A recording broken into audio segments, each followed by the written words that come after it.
Senhor Jesus Cristo. Esse texto que o reverendo Silvio acabou de ler foi o texto da minha licenciatura, e esse texto sempre me incomodou no sentido de revelar a tamanha responsabilidade daquele que se coloca com a pretensão do sagrado ministério e de expor a palavra de Deus. Uma alegria para mim poder ouvi-lo novamente. É um texto que eu gosto muito. Meus irmãos, com muita alegria, nós vamos expor a palavra do Senhor. E hoje nós vamos, como a própria temática nos fala, acerca de solidão aparente. Cristo é Deus conosco. Certamente vocês já ouviram a expressão sozinho na multidão. Diz respeito a pessoas que, muito embora esteja no meio de grande multidão de pessoas, ela não consegue se sentir pertencente, ou ela não consegue sentir companhia. Creio que nestes 6 anos de ministério ordenado, esse talvez vai ser o texto mais difícil de expor. Já tive a oportunidade de expor alguns textos, e a coisa legal de expor as escrituras sequencialmente é que não tem como fugir de textos que aparentemente sejam textos mais difíceis, né? Então, vocês conhecem também a expressão tirando leite de pedra. Essa foi a minha sensação quando eu li esse texto pela primeira vez. Abra sua Bíblia na segunda carta do apóstolo Paulo a Timóteo. Estamos no finalzinho dessa carta, capítulo 4, versículos de 19 a 22. Carta de Paulo a Timóteo, capítulo 4, versículos de 19 a 22. Diz assim a palavra do Senhor: Saúda Prisca e Áquila e a casa de Onesíforo. Erasto ficou em Corinto. Quanto a Trófimo, deixei-o doente em Mileto. Apressa-te a vir antes do inverno. Eubulo te envia saudações. O mesmo fazem Prudente, Lino, Cláudia e os irmãos todos. O Senhor seja com o teu espírito. A graça seja convosco. Vamos orar mais uma vez. Deus amado, Pai Santo, Deus glorioso, bendito seja o teu nome. Obrigado, Senhor, por esta palavra inspirada que o Senhor trouxe por meio do apóstolo Paulo há tantos anos, e ainda hoje, por obra da graça do Senhor, preservada está, porque o Senhor fez com que ela chegasse até hoje e nós pudéssemos ter acesso a ela. Ela serve para nós, ó Deus, de regra de fé e prática, como toda a Escritura, e nós clamamos ao Senhor que, pelo poder do teu Espírito, esta palavra que é inspirada pelo Senhor, ela ache guarida nos nossos corações e ela sirva para nos trazer esperança da eternidade e fortalecer-nos nessa caminhada, nesta jornada em que estamos como igreja do Senhor. Abençoa o teu povo, abre o coração, aguça o coração, abre os nossos ouvidos para que nós possamos compreender a tua palavra, e que o teu Espírito Santo, ó Deus Santo, faça florescer nos nossos corações e edifique a tua igreja. Em nome de Jesus que nós oramos. Amém. Meus irmãos, há alguns meses nós estamos estudando as cartas pastorais. O apóstolo Paulo, como nós temos acompanhado, ele tem instruído a igreja por meio de Timóteo, por meio de Tito, né? Então ele nos traz essa carta, essa porção da palavra que encerra a segunda carta do apóstolo Paulo a Timóteo. E eu me alegro em pensar que depois de quase 2000 anos, Deus fez preservar essa palavra e Ele mantém essa palavra viva. Aprove a Deus que ela não se perdesse no tempo. E nós podemos aqui, como povo de Deus reunidos, estar ouvindo a exposição dessa palavra que traz para nós alegria, que traz para nós esperança. O cenário aqui é de do apóstolo Paulo já envelhecido, numa prisão romana, certamente uma prisão fria, úmida, muito insalubre, muito diferente dos modelos de prisões que nós temos hoje. Os estudiosos afirmam que era um local que não tinha muito conforto. Há quem diga que, por exemplo, ele não conseguisse ficar em pé, e essa prisão tinha apenas um buraco no teto. Então nós podemos imaginar mais ou menos o cenário do apóstolo Paulo, e nós podemos pensar no nosso tema de hoje acerca de solidão.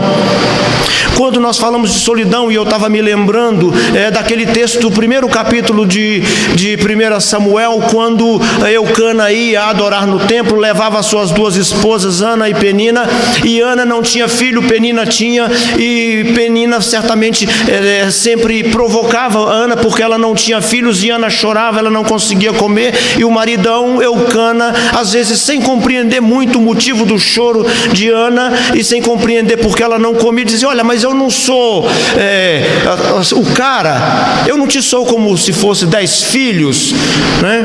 Mas Ana certamente sentia-se só, mesmo em meio à multidão. E solidão não é algo que seja um privilégio apenas de Ana, né? Ou de uma pessoa específica, mas há momentos na vida em que nós passamos por certos desertos e nós nos sentimos sós, mesmo mesmo que a família esteja em festa. É possível que nós estejamos nos sentindo sós. Então nós vemos esta última carta do apóstolo Paulo, e esse texto que aparentemente não tem muitas coisas, né? O contexto teológico, a densidade doutrinária, assim, aparentemente olhando, parece que ele não tem um grande conteúdo. Mas se nós olharmos para o princípio maior, que o próprio apóstolo Paulo, no capítulo 3, de 15 a 17, nos disse que toda a palavra de Deus é inspirada por Deus, e se é inspirada por Deus, esta palavra não perde o valor por ter aparência de falta de conteúdo. E é nesse sentido que nós vamos olhar para essa palavra, para esse texto aparentemente despretensioso de saudações, e olha, como se estivesse Paulo dizendo: olha, manda um abraço aí para Prisca, para Átila, né? Manda um abraço para o povo aí, quem está comigo também está mandando um abraço e dando notícia dos outros irmãos. Esta palavra, ela é útil para o ensino, para a repreensão, para a correção, para a educação na justiça, para que todo homem de Deus seja perfeito e perfeitamente habilitado para toda boa obra. E é nesse sentido que nós devemos aceitar e ouvir essa palavra nesta noite. O apóstolo Paulo já sabia o seu destino, já estava selado, ele sabia que ia ser executado, ele dava as últimas instruções. Aqui nós não vemos um apóstolo Paulo choroso, aqui nós não vemos um apóstolo Paulo dizendo: olha, não valeu a pena toda a caminhada, todo o trabalho que eu fiz. Nós não percebemos isso em momento algum, muito pelo contrário, nós percebemos o apóstolo Paulo mostrando a alegria, e muito embora, por isso eu disse, é uma solidão aparente, porque aqui ele diz: olha, eu não estou só, tem muitos irmãos que caminharam comigo, e eu estou dizendo para você, Timóteo, acerca desses destes irmãos. Então ele nos fala destes irmãos. Então ele diz, é como se estivesse dizendo, olha, dê um forte abraço aí em Prisca ou Priscila, esposa de Áquila. E nós vamos nos lembrar que esse mesmo casal é aquele que lá no capítulo 18 da primeira carta aos Coríntios, conta-se a história de que os antissemitas criaram um tumulto, e aí os judeus foram expulsos de Roma por ordem ou por decreto do imperador Cláudio. E aí Priscila e Áquila vão para Corinto, e depois eles se encontram com Paulo, trabalham juntos fazendo tenda, porque eles eram da mesma profissão. Eram pessoas que estavam caminhando com Paulo já há bastante tempo. Então eram irmãos que foram fiéis nessa caminhada junto com o apóstolo Paulo. Ou seja, mostrando que ele não está sozinho. E aí nós entendemos também que nós estamos numa caminhada, numa jornada, e que às vezes nós possamos imaginar que nós estamos sozinhos, mas há 7.000 que não se dobraram diante de Baal e que estão caminhando conosco. Essa é a alegria que nós temos e que nós devemos ter.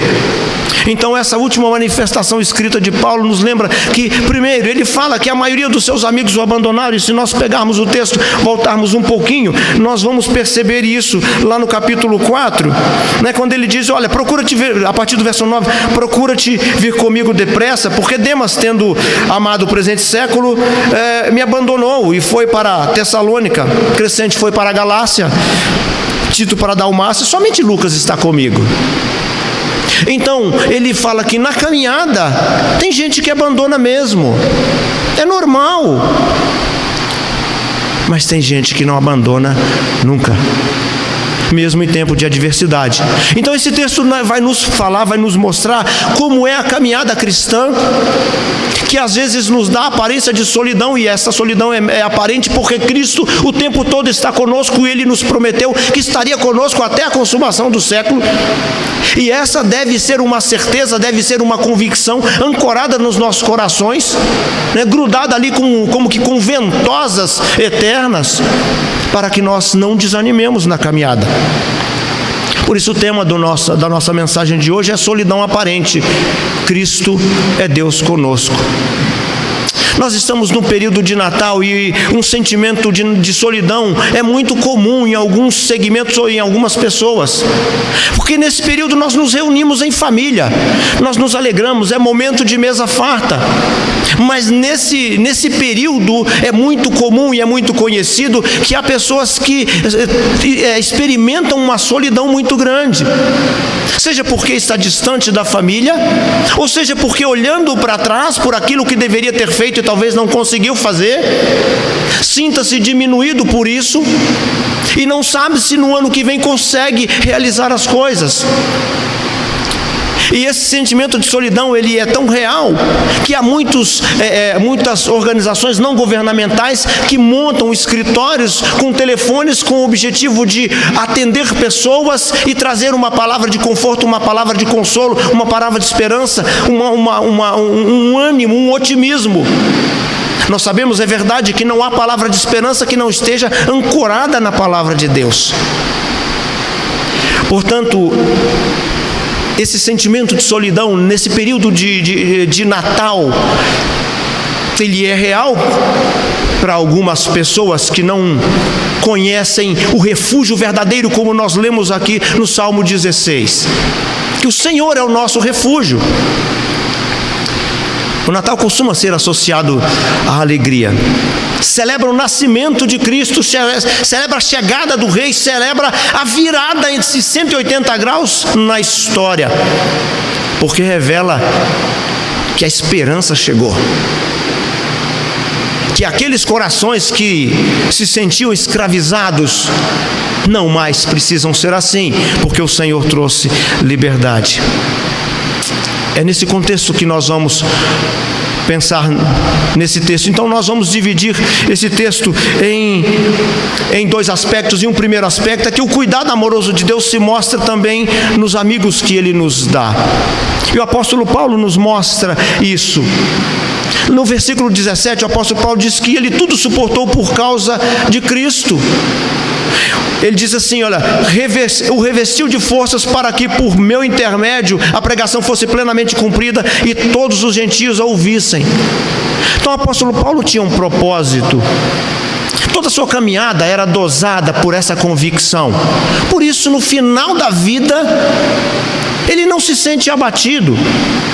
E nós vamos ver que ele não se sente abatido, porque lá no versículo 13 ele diz, olha, ô Timóteo, quando você vier, dá uma passada lá em Troade, na casa de Carpo, pega para mim a minha capa, pega os meus livros, eu especialmente pega os pergaminhos, que muito provavelmente eram os textos do Antigo Testamento. Ele estava com disposição para ler, ele estava com disposição para meditar, sabendo que ia ser executado.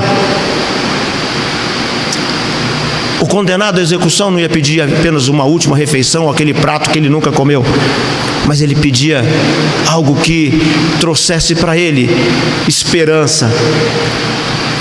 E aí nós possamos entender um pouquinho esse sentimento do apóstolo Paulo e olhar para esse texto e entender que ele vê nos amigos que Deus lhe deu o cuidado amoroso. Nós não estamos sozinhos, embora em alguns momentos da vida nós possamos ter essa sensação, e não passa de sensação, porque ela é falsa. Os sentimentos enganam, eles vacilam, eles navegam ao sabor das circunstâncias, ao sabor dos ventos, eles não são confiáveis. A palavra do Senhor, sim, ela é segura, ela dá o norte, ela é confiável.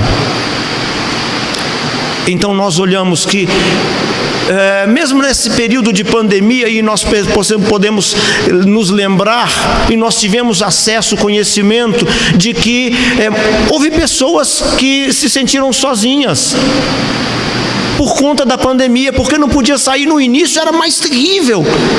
Idosos tiveram muita dificuldade, porque muitas vezes eles que não trabalhavam mais em home office, estavam acostumados a sair ou ir para a praça ou encontrar os vizinhos para conversar. Eles tinham que ficar reclusos em casa. Eu me lembro muito bem dessa época de Natal em que nós estamos experimentando, quando estava fazendo faculdade, e aí você via lá, depois das últimas provas, que você passou em todas as disciplinas. E os irmãos que experimentam isso, e já experimentaram, vão concordar comigo. Dá um descanso muito grande para o coração. Passei. E não apenas para aqueles que fazem curso na universidade. Eu me lembro quando eu ia para a reunião de professores e os meus filhos não estavam de recuperação, era um descanso para a alma. Porque quando estavam de recuperação, meus irmãos, as férias demorariam muito e a gente ficava muito bravo. Eles sabem disso, eles se lembram disso. Mas o descanso que nós temos nesse período de Natal, portanto, olhar para essa expectativa de alegria que nós temos, alegria em Cristo Jesus, essa alegria do Natal é por conta do nascimento do Senhor, da realidade, da chave que virou, a vinda de Cristo virou a chave. E nós vamos agora pensar como o apóstolo Paulo, que mesmo naquele sentimento de solidão ele tinha alegria, porque ele sabia onde estava ancorada as suas esperanças. Nós, como servos do Senhor, e é interessante, o apóstolo Paulo nos mostra isso aqui, que nós não estamos sozinhos. Você não está sozinho, ele não estava sozinho. Crente anda em bando, crente anda junto. Deus em Cristo nos deu uma família por adoção, é a igreja do Senhor. Nós estamos aqui em família como igreja. Ele sempre nos proverá irmãos que jamais nos abandonarão. É verdade que alguns nos deixarão, mas isso faz parte do processo e da providência de Deus. Nós precisamos ter isso em mente. Quem está falando para nós aqui é um homem que, alguns versos antes, disse que já estava sendo oferecido por libação, que o tempo da sua partida já era chegado. mas com um espírito que compreende que não está só, que esse aparente abandono daqueles que o deixaram é aparente mesmo, porque o Senhor nunca o abandonou. O sentimento de solidão e medo não é privilégio somente daqueles que não conhecem o Senhor. Nós também somos, por vezes, tomados por esse tipo de sentimento de solidão. Achamos que nós estamos só. Às vezes até, eu não vou nem dizer assim, mas imaginar, será que o Senhor me abandonou? Porque eu já ouvi crente falando isso. Mas à medida que nós vamos conhecendo mais e mais o caráter do Senhor, nós vamos compreendendo que o Senhor não abandona os seus filhos em momento algum. E para que nós tenhamos, nos lembremos, um exemplo daquele que se sentiu abandonado, e nós não podemos dizer que a fé dele era uma fé frágil, o próprio profeta Elias. O texto de 1 Reis capítulo 19 nos diz assim: olha, Acabe fez saber a Jezebel tudo quanto Elias havia feito e como matara todos os profetas à espada. Então Jezabel mandou um mensageiro a Elias a dizer-lhe: olha, faça-me os deuses como lhe aprouver, se amanhã a estas horas não fizer eu a tua vida como fizeste a cada um deles. O que faz Elias?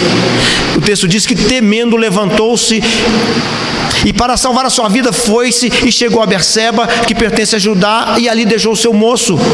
E mesmo porém, se foi ao deserto a caminho de um dia, e veio e se assentou debaixo de um zimbro e pediu para si a morte. E disse-lhe: basta, toma agora, Senhor, a minha alma, pois não sou melhor que os meus pais. Depois ele dormiu debaixo do zimbro. Mas o Senhor estava com ele. Então esse sentimento não é privilégio daqueles que talvez não conheçam o Senhor.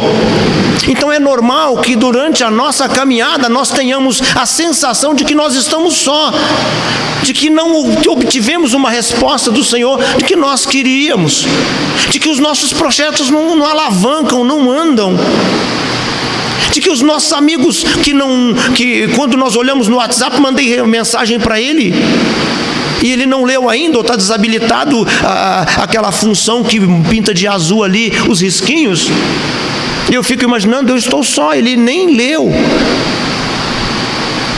Deixa eu te dar uma notícia: quando você manda o WhatsApp para o Senhor, fica tudo azulzinho, porque Ele conhece e Ele ouve as suas palavras. Você não está só, nunca esteve.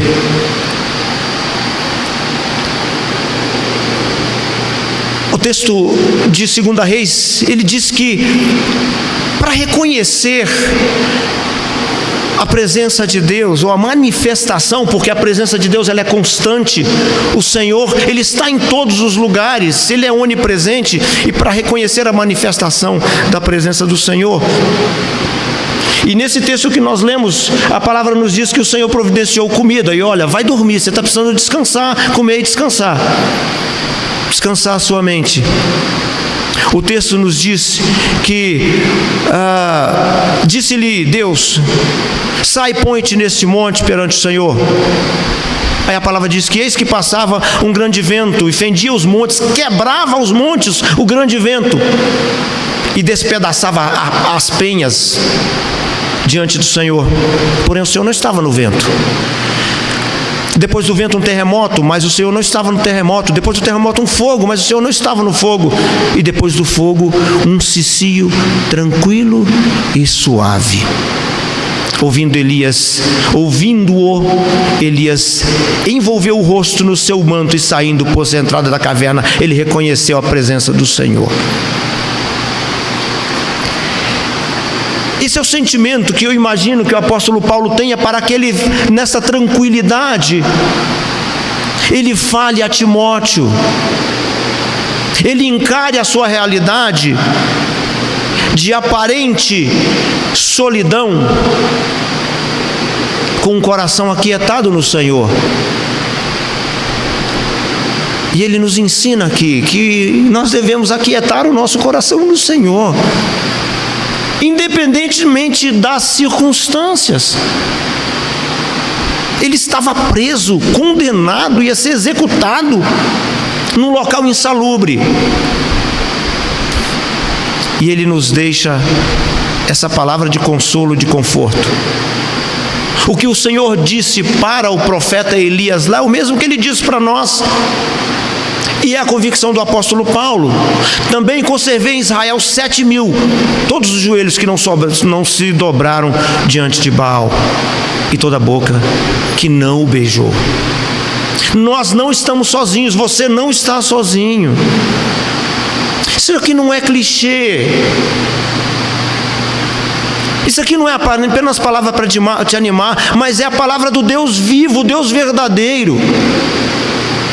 As circunstâncias não podem medir o tamanho da nossa fé. O Senhor não deixa os seus filhos abandonados. É verdade que alguns amigos haviam se mostrado infiéis, outros foram expulsos da presença de Paulo. Demas, Alexandre, o latoeiro, Fileto e Meleu, são amigos que deixaram, que abandonaram o Evangelho, mas o Senhor mostrou, e Paulo nos mostra homens e mulheres que permaneceram fiéis à palavra de Deus. William Hendricks, olhando, examinando acerca do termo ser deixado, que Paulo menciona aqui, quando diz que Demas o deixou, né? Ele afirma que vai um pouco mais. Não é apenas simplesmente sair e ir embora. William Hendricks diz que, olha, quando Paulo diz, olha, porque Demas, tendo o amado presente século, me abandonou, ou seja, me deixou. Demas havia sido assistente de Paulo no ministério. Filemão fala disso no versículo 24. Ele estivera com Paulo na primeira prisão a Roma. E o verbo aqui no original, segundo William Hendricks, não havia meramente deixado, mas ele havia deixado numa situação difícil, o abandonou num momento difícil. Não é simplesmente num momento tranquilo, eu estou indo embora. Ele havia desamparado. Não foi apenas uma separação local, mas foi uma separação espiritual. Ou seja, o termo está um pouco mais carregado do que a literalidade do termo em português. Então, por que eu estou dizendo isso? Para que nós olhemos, pensemos, tentamos entrar ou imaginar a situação local. No dia que o apóstolo Paulo escreveu essas cartas, fico imaginando eu que se ele estava enxergando ainda tão bem, porque já estava numa idade. Não acredito que já tivessem óculos como os que nós temos hoje, ou lentes de contato. Então, havia muitas dificuldades. Paulo se sente profundamente defraudado por Demas. Esse é o sentimento. É o sentimento de ter sido deixado, abandonado, menosprezado. Mas isso não fez com que ele desistisse, não fez com que ele olhasse de maneira diferente, não fez com que a sua fé fosse abalada. No verso 19 ele menciona outras pessoas. Quando ele fala de Áquila, de Priscila, nós conhecemos e nós vimos aqui o contexto. Ele manda a saudação à casa de Onesíforo. Ele diz que Onesíforo, esse camarada fiel, esse amigo fiel, quando na primeira prisão Onesíforo o procurou em Roma, e ele diz assim, olha, está ciente de que todos os da Ásia me abandonaram. Dentre eles cito Fígelo, Hermógenes. Conceda misericórdia à casa de Onesíforo, porque muitas vezes me deu ânimo e nunca se envergonhou das minhas algemas. Antes, tendo ele chegado a Roma, me procurou solicitamente até me encontrar. Sabe aquele amigo que não desiste, que vai até o final? Ele está falando disso. Deus nos provê irmãos que caminham conosco e que nos momentos mais difíceis eles estão conosco. Por isso a importância de caminhar juntos vai mais do que a gente se encontrar nos domingos. Nós precisamos estreitar isso mais. Isso é muito bom. A gente vai tentando praticar. Eu até viajei com o pastor da igreja. Vocês já viajaram com ele? Talvez poucos aí. É um privilégio de poucos. Mas certamente ele vai gostar de viajar com cada um de vocês. Porque nesse tipo de evento a gente se conhece mesmo. A gente acorda de manhã. É evidente que a gente não fica nos mesmos apartamentos para ver o cabelo desgrenhado quando acorda. Mas, irmãos, nós nos vemos ao natural, nós nos sentamos à mesa todos os dias para o café da manhã, para o almoço, para o jantar. A gente vai se conhecendo melhor. Eu já cortei árvore na casa de irmãos aqui. Nós vamos nos aproximando. É isso que o apóstolo Paulo está falando aqui acerca desses irmãos que não o abandonaram, porque foram provisão de Deus, providência de Deus. Esse texto inspirado, nós tiramos das entrelinhas a teologia e a esperança que Deus nos dá por meio das palavras do apóstolo Paulo. Ele lembra Erasto, que esteve com Timóteo em uma outra missão em Corinto. Ele se preocupa com Trófimo, dizendo que o deixou doente em Mileto. E é interessante aqui, Paulo não curou Trófimo. Deus não lhe deu, naquele momento especial, poder para curar Trófimo. Ele ficou em Mileto doente, era objeto da preocupação de Paulo, e certamente Paulo estava dando essa notícia para que Timóteo também, olha, entre no seu radar, se preocupe também com Trófimo que ficou em Mileto. Porque a igreja do Senhor é assim. Quando dói o calcanhar de um, deve doer no calcanhar dos outros. O apóstolo Paulo está falando que Deus providencia para caminhar conosco pessoas que partilham não apenas da mesma fé, mas partilham vida, e vida que há em Cristo. Outra coisa que nós compreendemos aqui, crente fica doente, viu, meus irmãos? Crente fica doente. São lutas, são adversidades. O apóstolo Paulo está enfrentando uma grande adversidade, e a adversidade para ele já era fichinha. É provável que quando surgia uma, ele dizia, olha, pega a senha, que eu já tenho muitas. Nós também estamos nesse mesmo trajeto, e nós podemos encontrar adversidades. Crentes também morrem. A passagem de Isaías nos diz que por suas pisaduras nós somos sarados, mas isso não significa que os crentes estão enfermos, isentos de enfrentar a enfermidade. Pelas pisaduras de Cristo nós fomos salvos, nós fomos sarados da pior doença, que foi o pecado. Todavia, se ainda a vontade de Deus for outra em meio à doença ou às dificuldades, glória ao Senhor.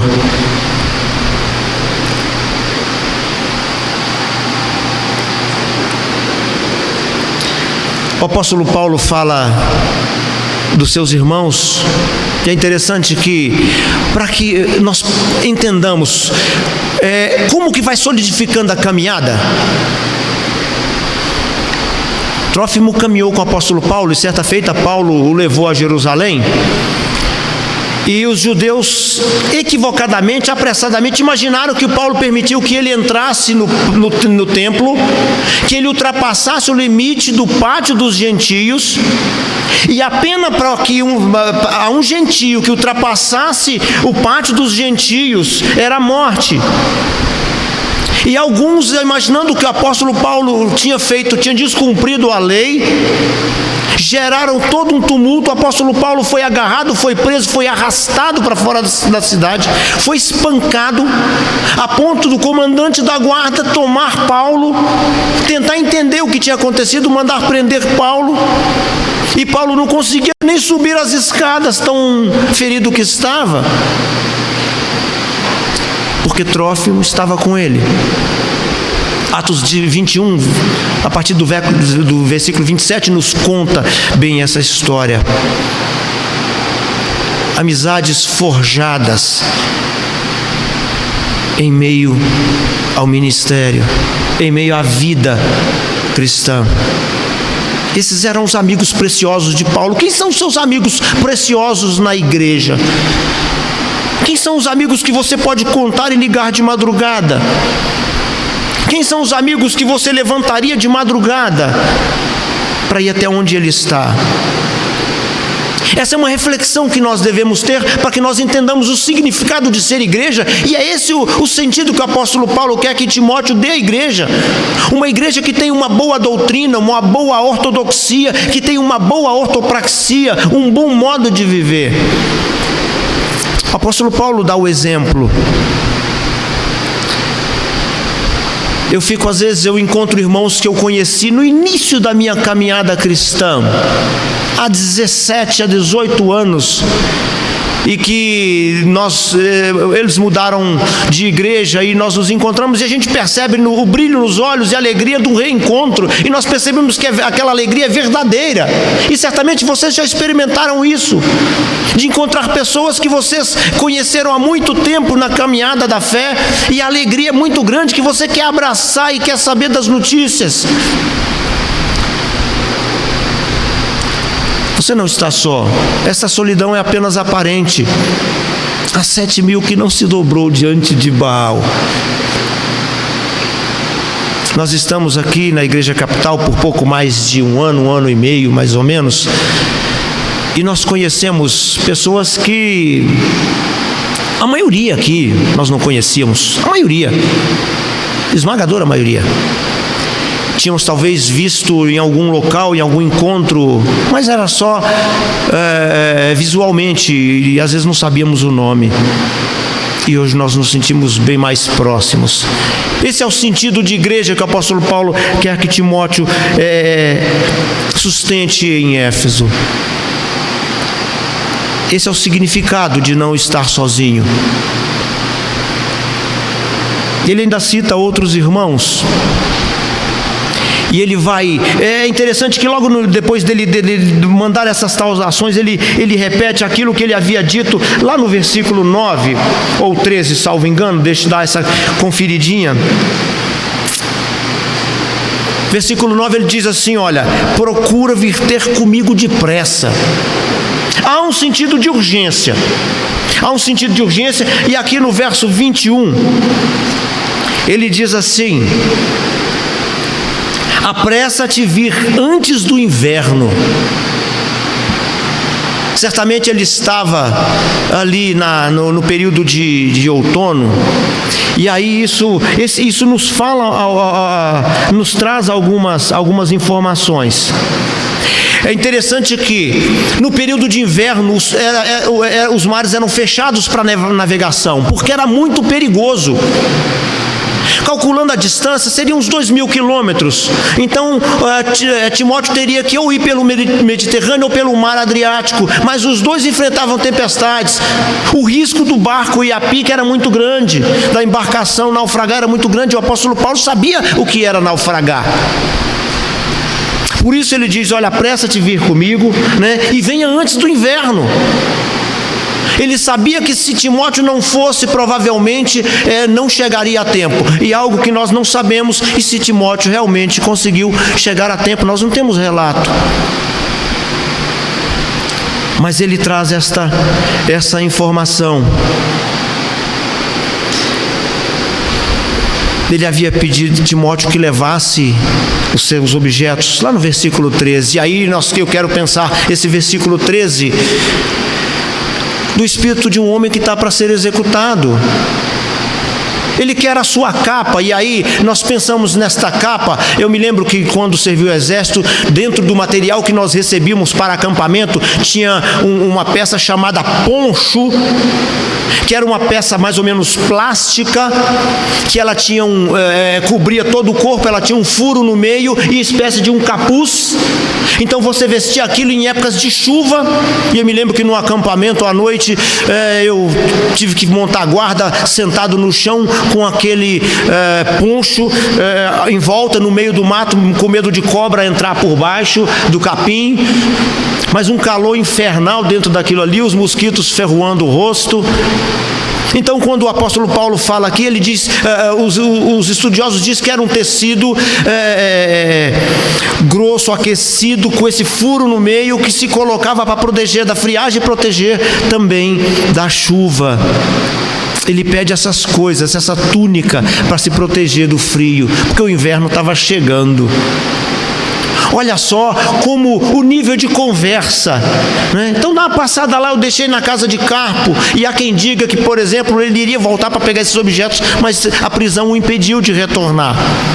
E aí ele diz, me traga os livros, especialmente os pergaminhos. É alguém que não entregou os pontos diante da adversidade, não entregou os pontos diante da dificuldade, não importa as circunstâncias. Ele sabe que Deus é o seu refúgio seguro, que em Cristo ele tem toda a plenitude da glória. E essas palavras dele devem nos contagiar, devem entrar nos nossos ouvidos, cair nos nossos corações e nos trazer coragem para viver de modo digno da vocação que nós recebemos. Nós estamos aqui hoje e diante, quase 2000 anos depois, e aí nós olhamos as dificuldades, às vezes em testemunhar Cristo, pensamos que as coisas não estão boas, mas o momento é propício. Como o pastor Silvio leu aqui, prega a palavra, quer seja oportuno, quer não. Há tempo e fora de tempo, não interessa se não querem ouvir. Vai chegar tempo que não vão querer ouvir, continua pregando, continua expondo, porque é esta palavra que muda, que transforma, que corrige, que exorta. Qual o motivo da animação do Paulo? Qual era a sua motivação? Ele era um pensador coerente, um homem objetivo, culto. Ele dizia que apenas Lucas estava com ele. Os dois eram cultos. Ele escrevia a carta para sustentar as igrejas e os irmãos quando tinha uma fé incipiente. E aí eu quero me apressar para aqui eu não quero me delongar muito, né? Mas o apóstolo Paulo está falando de adversidades. E o que é que as adversidades fazem conosco? Para uns nos jogam no chão, colocam na cama e não dá vontade nem de levantar, mas para outros faz com que se levante. E Timóteo, no capítulo 1, verso 3 e 4, ele diz, sabendo que a aprovação da fé, uma vez confirmada, produz perseverança. Ora, a perseverança deve ter a ação completa, para que sejais perfeitos e íntegros, e em nada deficientes. Jerry Bridges, ele diz que a graça na adversidade soa como um paradoxo, uma contradição em termos. Se a graça é a bênção de Deus mediante Jesus Cristo, como podemos dizer que a adversidade de qualquer tipo, que a adversidade é uma bênção? E Tiago nos responde dizendo que as provações produzem maturidade de caráter. Essa é a maturidade do apóstolo Paulo que ele nos dá e nos oferece. Acreditar na providência do Senhor, mesmo que as situações estejam difíceis, é requisito para os filhos de Deus. Mateus e Lucas, Mateus no capítulo 10 e Lucas no capítulo 12, vão falar acerca de Deus, do controle que Ele faz de todas as coisas. Deus controla o destino de um pardal, como não do seu. E aí Hebreus nos fala acerca da disciplina do Senhor, que às vezes pode soar como ideia de punição, mas na verdade a disciplina do Senhor é um treinamento para a adversidade, ou treinamento na adversidade, porque o Senhor corrige aos que amam. Na adversidade nós somos forjados, na adversidade nós ganhamos pernas, porque o Senhor nos dá. E aí, só para ilustrar, e é um negócio que eu gosto, os irmãos sabem que eu gosto de desenho animado da Disney. E aí tem uma fala do imperador no filme Mulan, lá no finalzinho, quando Mulan, depois de convencer os seus coleguinhas lá, o Yao, o Shampoo, né? Apenas o Shang não quis acompanhar, né? De salvar o imperador, e depois que ela salva o imperador, ainda assim, porque ela é mulher, ninguém dá ouvido para a mulher. E aí o imperador diz uma coisa para o Shang, tipo assim, perguntando: como é que você não namora essa moça? Aí ele diz essa frase, ele diz assim: olha, a flor que desabrocha na adversidade é a mais rara e a mais bela de todas. Não se acha uma garota como essa em toda a dinastia. A adversidade nos forja. O apóstolo Paulo nos mostra isso. Ele nunca receou a adversidade, e todas que enfrentou fortaleceram a sua fé. Esse texto despretensioso nos fala disso, dessa aparente solidão, mas nos mostra que o Senhor nos supre nessa aparente solidão. E aí eu quero concluir olhando para esse apóstolo no final da vida, depois de nós expormos todas as cartas pastorais, depois de nós pensarmos o que ele disse lá em 1 Timóteo, lá em Tito, e olharmos essas cartas em que ele traz exortação, ele traz repreensão, mas ele traz esperança para aquela igreja, para Timóteo, sabendo que viriam adversidades. O capítulo 3 nos mostra o tipo de pessoa que ele teria que lidar. Mas no final da vida, nessa aparente solidão, ele sabe que Cristo está presente, que a coroa da justiça está guardada e que lhe será entregue pelo o reto juiz. A solidão é apenas aparente. Nós caminhamos em meio a 7.000 que não se dobraram diante de Baal. O cuidado amoroso do Senhor se mostra por meio dos amigos que nós temos na igreja do Senhor, por meio dessa comunidade. É na adversidade que Ele nos dá o seu Espírito. E aí ele diz assim, no finalzinho do texto: o Senhor seja com o teu Espírito, porque Ele sabe que Timóteo precisa. Ele sabe que nós precisamos, na adversidade, do Espírito do Senhor para nos fortalecer. E aqui ele sauda toda a igreja, ele diz: olha, e a graça de Deus esteja convosco, ou seja, com toda a igreja, não apenas com Timóteo. Ele está falando para a igreja, e está falando para nós hoje. A graça do Senhor sustenta a igreja, sustenta você, sustenta a sua casa, continuará cuidando da sua casa em 2021, independentemente do que venha. A providência do Senhor, que faz com que Ele cuide de um pardal, vai cuidar de você. Não deixou o apóstolo Paulo sozinho, mas tudo aconteceu para a honra e glória do Senhor, porque o sangue de Cristo que foi derramado fez brotar sementes, nos trouxe vida e vida em abundância, assim como o sangue do apóstolo Paulo também. Por isso, alegre-se no Senhor Jesus, que vive e reina para sempre. Vamos orar. Ó Deus Pai, Deus Filho e Deus Espírito Santo, nós somos gratos ao Senhor, porque um dia, em total escuridão, nós o conhecemos. O Senhor, com cordas de amor, nos arrastou.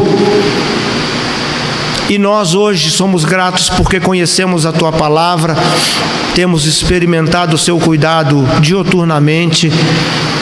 Como igreja do Senhor, nós encontramos aqui a alegria dos irmãos, a alegria de poder cear junto, de partilhar as dificuldades juntos. E nós sabemos que o Senhor não abandona os teus filhos. E qualquer sentimento de solidão não passa de sentimento, porque o Senhor está conosco. E como penhor desta herança, o Senhor nos deu o teu Espírito Santo que habita em nós. Ó Deus Santo, nós te agradecemos por esta igreja bendita, por cada um dos teus filhos. Oramos, ó Deus, por aqueles que não puderam vir hoje, para que o Senhor derrame graça sem medida sobre a vida de cada um, e que o teu Espírito Santo os fortaleça, e que a graça do Senhor esteja com eles. Graças nós te damos, ó Senhor, pelo privilégio e oportunidade de ler a Tua Palavra, de expor a Tua Palavra, clamando ao Senhor que ela possa nos trazer vida em abundância, e que nós possamos ter os nossos corações guardados até a eternidade, quando estaremos com Cristo Jesus. Em nome dele que nós oramos. Amém.